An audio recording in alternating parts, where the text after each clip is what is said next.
Welcome back to the Houston Oilers franchise as we recap our third season here in the series, and it's been a whole lot of fun. I don't know about you guys, but I have enjoyed this series.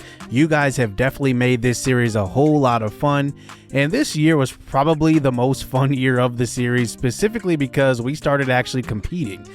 If you look at the schedule, the first 9 games we were headed down, and I thought that we were headed for more of a rebuild, and we are still rebuilding here, but we have a lot of pieces to be proud of.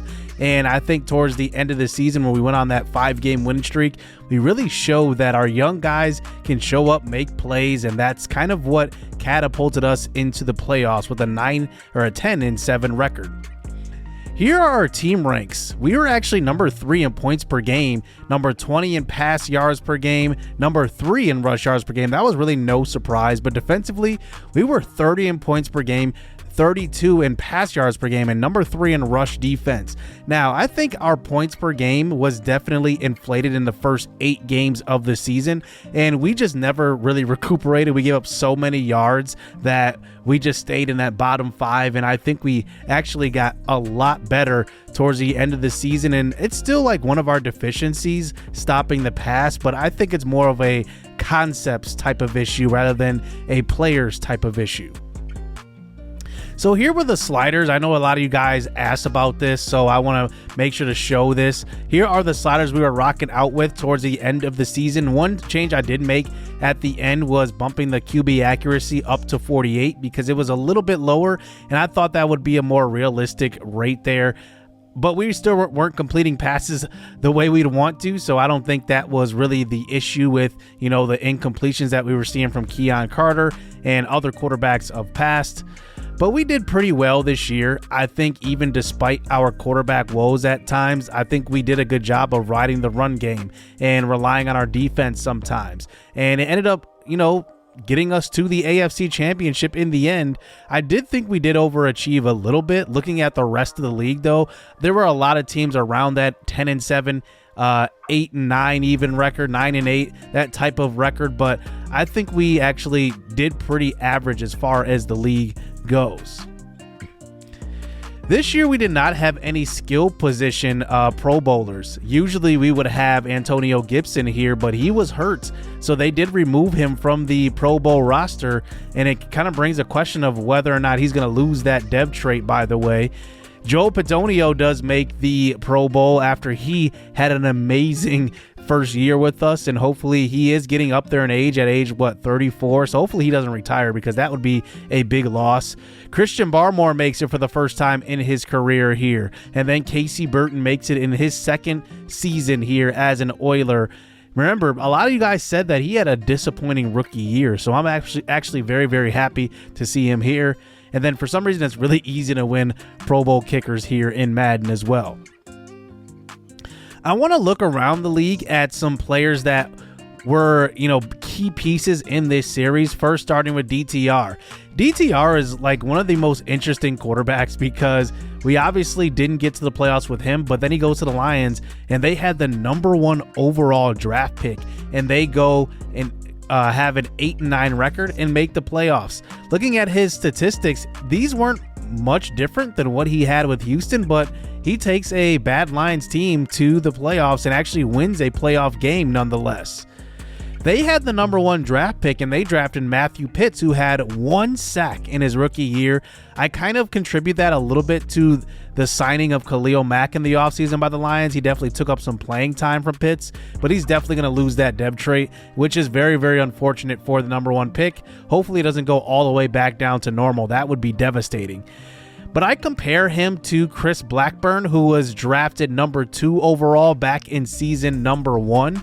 And Blackburn was amazing. Like, he was the one guy in this entire series I was considering trading everything for to trade up to draft him. And he ends up being spectacular here in season 2. 8.5 sacks, 19 tackles for loss. He is amazing. One of the best guys in the draft I've ever scouted. And he did get hurt in his rookie year. That's why he only had 2.5. I also compare him a little bit to Eddie Lockridge in this past draft.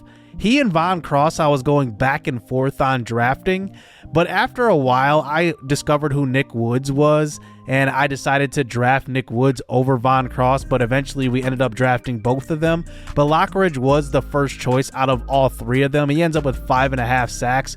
We ended up passing on him, and I'm glad we made that move, even though we would have been pretty good with Lockridge as well. A big, storyline quarterback I saw in this series was Mitchell Duggan. He was 99 speed. This draft class in season 1, as far as quarterbacks, was amazing. We had a bunch of crazy quarterbacks. Obviously, Duggan was 99 speed. He was picked number 5. Then we had Nate Donovan, who was hanging out in the second round as a superstar X Factor. We eventually ended up selecting another player, but we were going to select him if he came up on our pick in the second round in season 1. Ends up with 2 very good seasons, and he went to the NFC Championship with the Saints as well.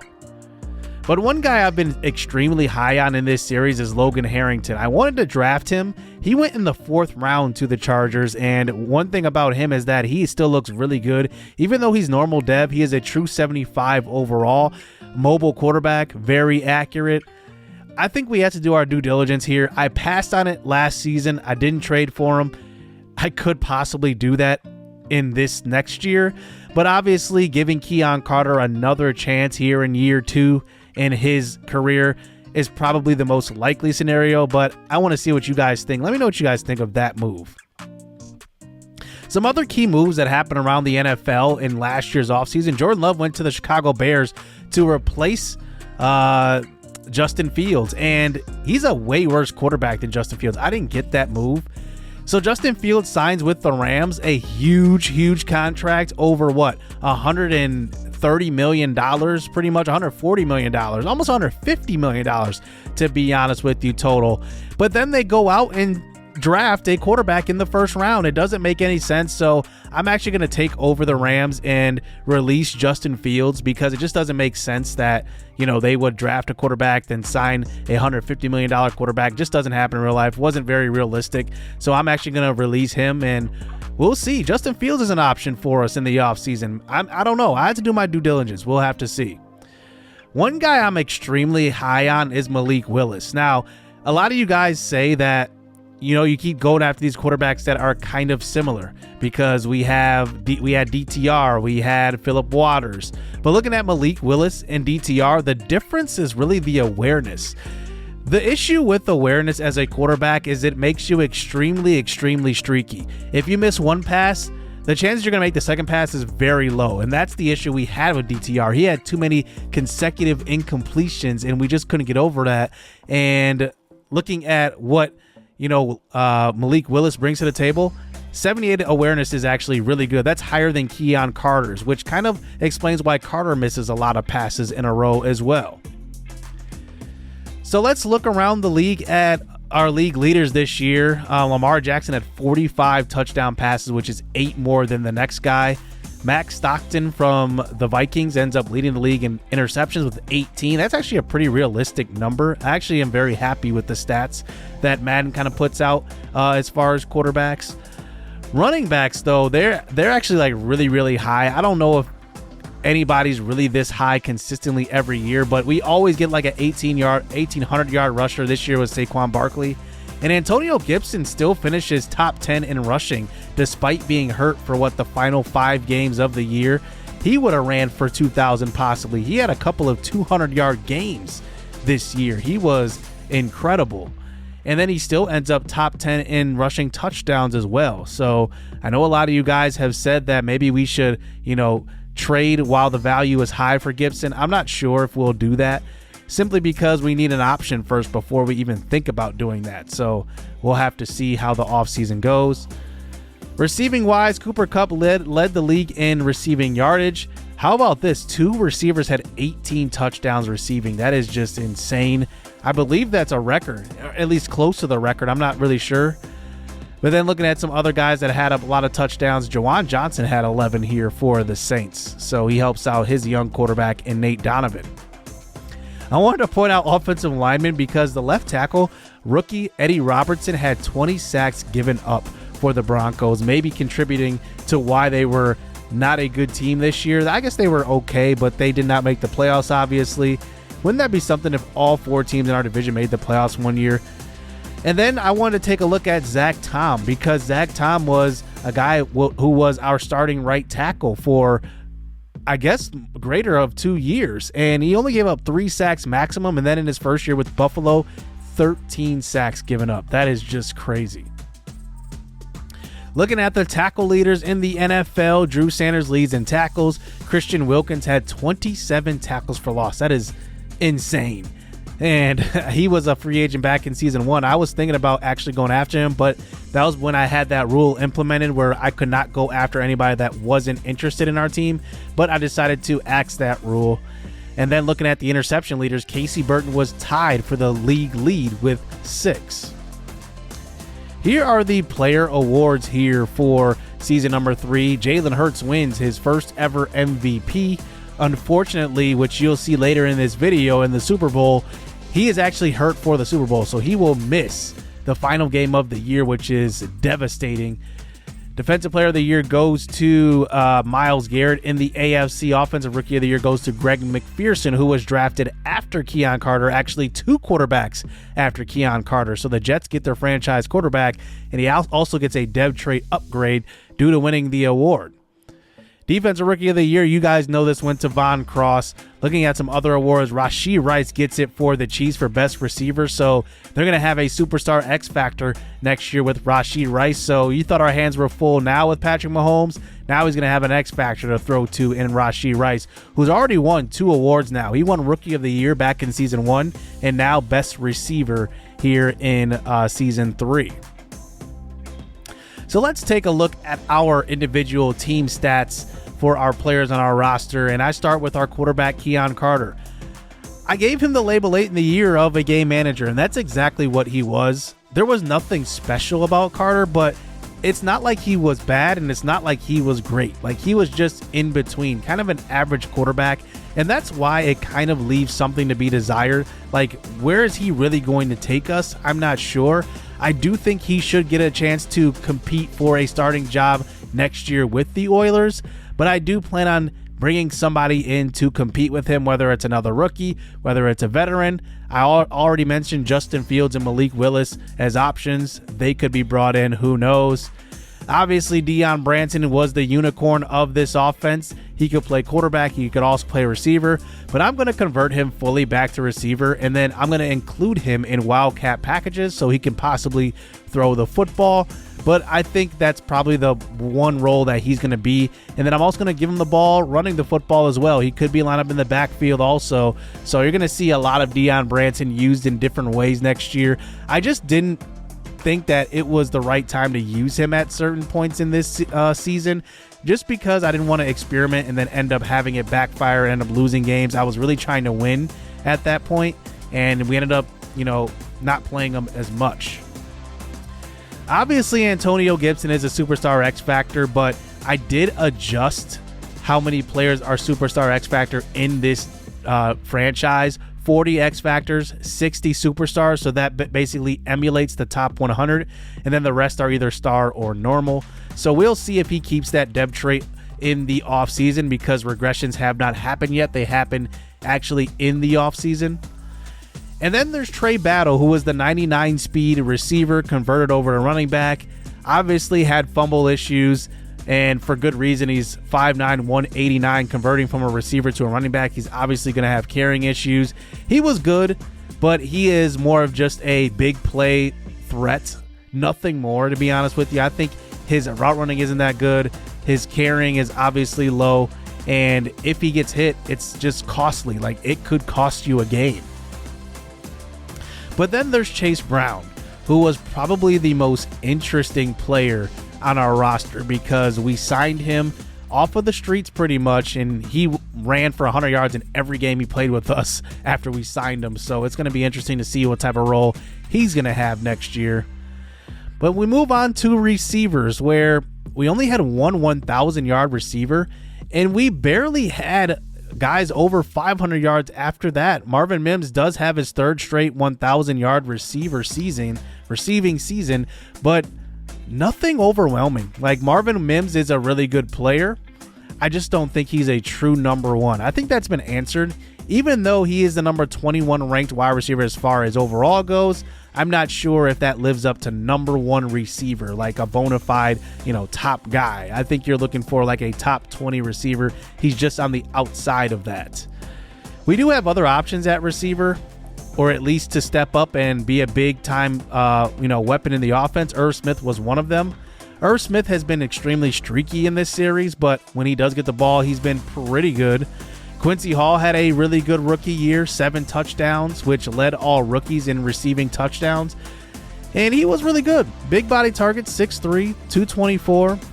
And I have a good feeling about him going into the future. I was worried about his acceleration being kind of lower, but he's actually had a few upgrades and got that up to a 90 now. So pretty good player. I think he's really good. He's going to be a touchdown scoring guy. Not going to be a huge reception, a huge volume guy, but he's going to be a guy that's going to score touchdowns, and he's got breakaway speed as well. Then there's Jesse Fisher Jr. I think that Jesse Fisher has the makings to be a superstar. Now, he is still 23 years old, going to be 24 going into next year. And I figured out how to use him, I think. It's going to be the long crossing routes. It's going to be the long developing plays where he gets open using his speed. He also had 2 kick return touchdowns and 2 punt return touchdowns. So 4 total special teams touchdowns. He is an amazing player. We just got to figure out how to use him at receiver in different ways. I think he could have a big breakout year 3.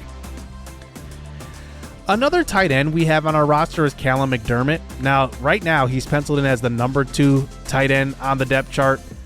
Like I said, I could look to the draft to draft another tight end, and it could take the place of Callum McDermott or even Irv Smith if he's good enough. We'll see. I think this is a good tight end class, so look out for that. Earlier in the season, we acquired Julian Wiley, and we thought that we really needed a receiver. This is when we were on that losing streak. This was more one of the worst moves I made in this series, in my opinion, because in that trade to get Julian Wiley from the Jaguars, I had to do a 3rd round pick and include that in the trade. Ends up being probably a bad move because if you look at the stats here, he has not had an impact since week 6. And that was only a couple of weeks into the trade, and he has not even touched the field at all because he's just been awful. Obviously, we signed Robert Tonyan in the offseason to kind of help out our young quarterback, but it just wasn't the same as the first season we had him where he was spectacular. So that was definitely a dud signing as well.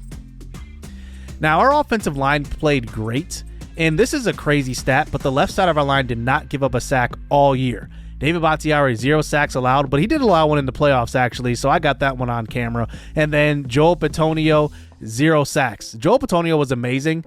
Bakhtiari was okay to me. Even though it says 0 sacks, he was like hurt every single game, it seemed like. Like he was in, he would go out for like series at a time. So I think that stat is kind of misleading. But I do want to adjust the blocking stats here for user because, the slider for users, because I thought that that's just unrealistic. Like we weren't giving up sacks at all in stretches, and I don't think that's very realistic. So I'm probably going to bump down pass blocking here for user going into next year as well. And I will probably bump up CPU run blocking. Those are the 2 blocking sliders I will update because I thought that, it was just a little too lenient as far as their user. And I'm pretty close to having a good sweet spot. So here are the leaders here for our defense. We saw Von Cross, Barmore, and Nick Woods as the leaders getting after the quarterback. Casey Burton led in interceptions along with Devin Bush right behind him and Bryce Hall and Alani Rutherford. But I want to focus on individual players because Von Cross won Rookie of the Year. And you know what that means? If you're an award winner, you get an automatic dev trait upgrade. And he also had 10,000 XP awarded to him as well. That's good for 2 upgrades for him, and both upgrades have a +1 in speed. So he is going to be fast coming around the edge. He's going to be explosive, and he's already the number 12 ranked left end in the NFL. He and Nick Woods next to each other are going to be amazing, and he is now superstar development. Look at all of the awards here and all the XP. It looked like they actually double awarded him for Rookie of the Year, which is funny. Christian Barmore actually got a surprise dev trait upgrade going into next season. And I figured out the reason why is because he is technically listed as a defensive tackle, and he actually was a top 3 in defensive tackle sacks in the NFL. That automatically puts you at a dev trait upgrade, so now he is a superstar X Factor. He had a scenario earlier in the year where he got upgraded to a superstar, and now he is a superstar X Factor, and he will have the relentless superstar X Factor, I believe. So that's what I'm going to assign to him. And then there is the other piece on the other side of the defensive line, and that is Nick Woods. We obviously saw it a couple of episodes ago. During practice, he got a surprise X Factor upgrade, and he is amazing. 83 overall. I expect both he and Von Cross to have double-digit sacks next season. How about the Rookie of the Year from year number 2 in Dave Washington? Remember, we've had back-to-back defensive rookies of the year. Washington was the first. He was amazing. He's such a good off-ball linebacker, and he also has been covering tight ends the entire year. There have been a couple of tight ends who have cooked him pretty well, like Kelsey does, but that's pretty much it. Like, other than that, he's been awesome in coverage. Then there's the other pickup we had during that, week 5 trade period where we made a couple of trades, and it was Heath Burnham coming over from the Packers. He had 4 sacks, and he actually ends up getting a dev trait upgrade during that last game in the playoffs. He goes up to star dev. And then obviously there's Devin Bush, who has been the leader on this defense. He's been pretty good. I mean, he's right now at about 82 true overall, but 88 with morale. He's been amazing.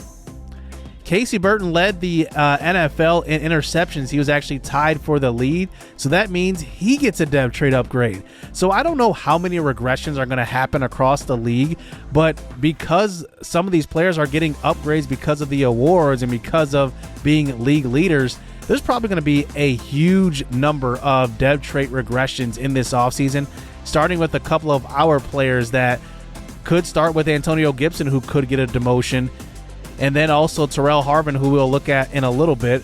But then there's Alani Rutherford, who was also drafted in the 3rd round. You can't get much better than this in the 3rd round, and this is why that Julian Wiley trade was so stupid of us, because you get players like this in the 3rd round. There are just players that are just glossed over and missed by other teams, and we end up scooping them up. But then there's Terrell Harvin, who was really, really good as a draft pick, came in as a hidden dev, did not play much in his rookie year. It eventually got revealed to be an X Factor. He just hasn't remained healthy. 1.5 sacks in season 1, 2 sacks in this season, and it looks like he could be headed for a major dev trait regression. Then there's the guy that really has been unspoken about in this series, and it's Bryce Hall, but he's been extremely, extremely productive. Had 3 interceptions in the first 2 seasons of this series, then 2 interceptions this season. He's been just really good. He's under contract for next year, and then he will be a free agent. But we do have some depth behind him in Monty Marshall, so I don't know what the future holds for Bryce Hall, but we do have him for 1 more year, and I think our defense is going to be very good next season.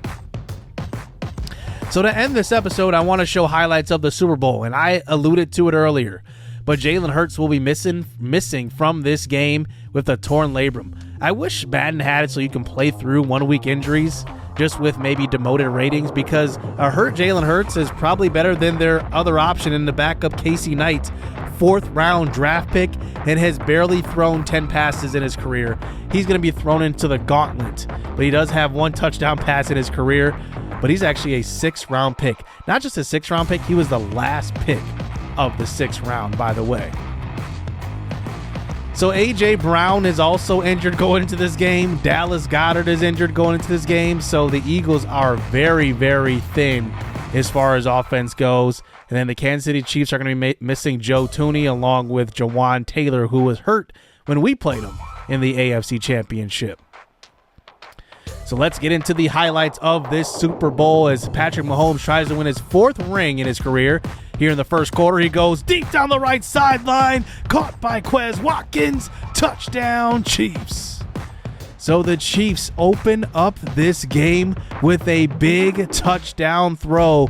and it's Quez Watkins, who for some reason has been Patrick Mahomes' favorite target whenever we've played him as well.